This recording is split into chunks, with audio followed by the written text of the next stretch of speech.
kind of like what everybody probably wishes their hometown would be like. It's a place that has a real sense of community.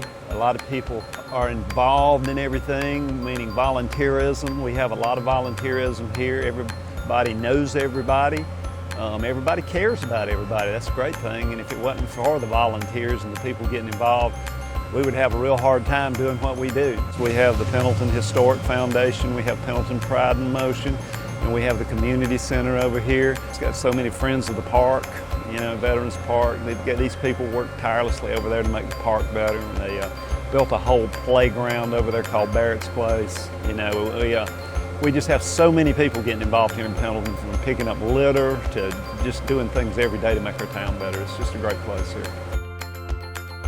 This used to be Indian territory. You had 3 tribes up here, the Creek, Cherokee, and the Choctaw. Mostly what's now the Tri-County area of Pickens, Oconee, and Anderson County used to be called the Pendleton District.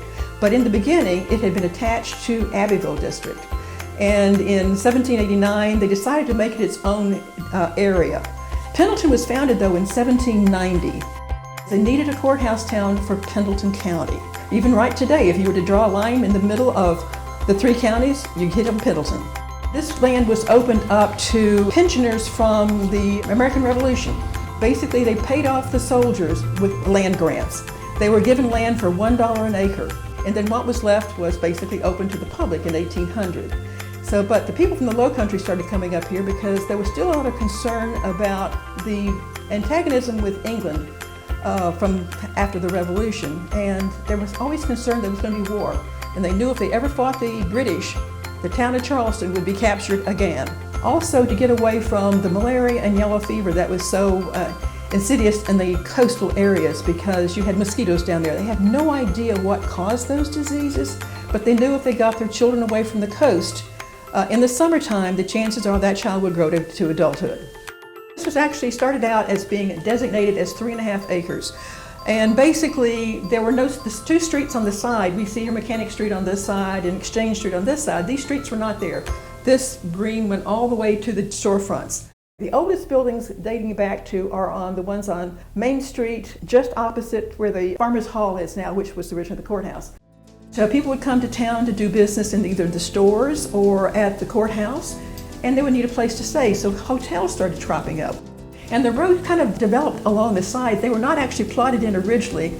And so when people needed to get from that end of the square to this end of the square, they kind of created a street. Okay, but out of necessity. It was out of necessity, so it wasn't really intended to be a street. And at one time, there were actually 3 service stations in this block. And you ask yourself, why do we need 3 service stations in a small community like this? This was the main road to Clemson. And the town of Clemson was not actually incorporated until 1943. So what happened over there was just kind of sporadic growth, and it was not a developed area. So when they were going to Clemson for any reason, football games and whatever else came along, you stopped in Pendleton to get your gas. But you did some small shopping, had some restaurants here and so forth. We do work together well. We've got a really good council.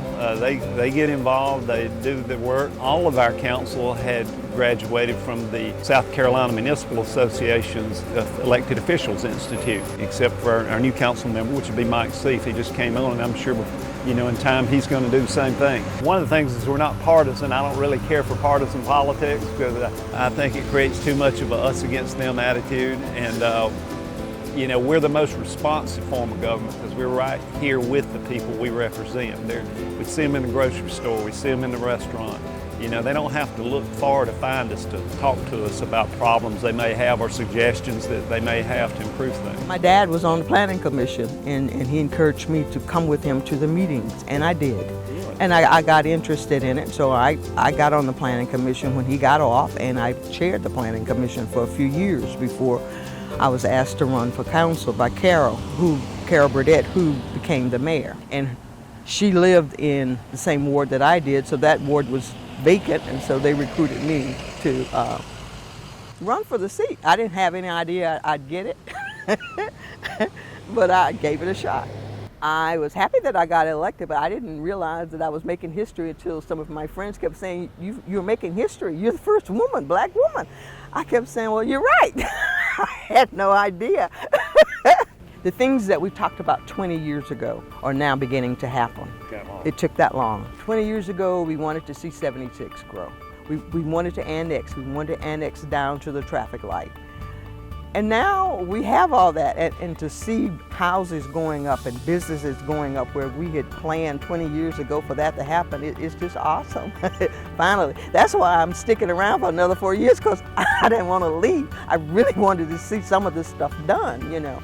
It's a good feeling to know that businesses want to be in your town. I'd say back probably when in 2008, we had a lot of vacant stores, and we were worried if we were going to get them filled back up. And now we have businesses in all the slots, probably except maybe one. And that's a good feeling to know that we were able to keep the integrity of the town, but yet these businesses are here. We are open to all people, and that has been, I think, one of the best things that we could have done. You know, when the Islander was here years ago, you'd sit at the bar, you'd never know who you were sitting. But you would be sitting with a gay person, or a foreign person, or a professor, or a laborer, and it didn't matter. You know, we were all there as one, having a good time. I think we're in store for a lot of growth. We've got a lot of economic opportunity right around us here with a lot of the manufacturing that's moving in. You know, Arthrex would be one of them down the road from us, Ortec, who just annexed into Pendleton. We've got Clemson University, we've got Tri-County Technical College, we've got Anderson University down the road. So all of those companies need a trained workforce, and the county has been great at trying to bring economic development into the county, and you know, kudos to them for what they've done. They've done an awesome job of it. We are the Blue Heron Restaurant, located in historical downtown Pendleton. Well, I've been with the company for 11 years. Sean Chastain's the owner. He started it up in 2002. We got notice that the property was going to be completely changed, a change of hands in 2019. We were given 90 days. Sort of this building fell into our hands with Matthew Crenshaw retiring. Sean bought the building. We turned it over in less than 3 months, completely remodeled it, and opened up in January.